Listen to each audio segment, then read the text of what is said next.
ಹೇಳಿದ್ರು, ನಿಮಗೆ ಭಗವಂತನ ಮೇಲೆ ನಂಬಿಕೆ ಇದ್ದೂ ಕೂಡ ನೀವು ಚಿಂತೆ ಮಾಡ್ತೀರಿ ಅಂದ್ರೆ ನೀವು ಭಗವಂತನ ಇನ್ಸಲ್ಟ್ ಮಾಡ್ತಾ ಇದ್ದೀರಾ ಅಂದ್ರು. ಎಂಥ ಸುಂದರವಾದ ಮಾತು.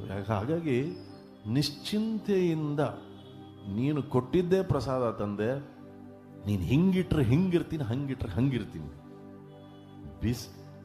ಬಿಸಿಲಲ್ಲೇ ಒಣಗಿಸು, ನೆರಳಲ್ಲೇ ಮಲಗಿಸು ರಾಘವೇಂದ್ರ. ಉತ್ತರ ಕೊಡ್ತಾನೆ ರಾಘವೇಂದ್ರನ್ಗೆ. ಆ ಭಕ್ತ ಹೇಳ್ತಾನೆ, ಬಿಸಿಲಲ್ಲಿ ಕೆಂಪಾಗಿ, ನೆರಳಲ್ಲಿ ತಂಪಾಗಿ, ನಗು ನಗುತ್ತಾ ಇರುವೆ ರಾಘವೇಂದ್ರ. ಹಾಲಲ್ಲಾದರೂ ಹಾಕು, ನೀರಲ್ಲಾದರೂ ಹಾಕು ರಾಘವೇಂದ್ರ. ಹಾಲಲ್ಲಿ ಕೆನೆಯ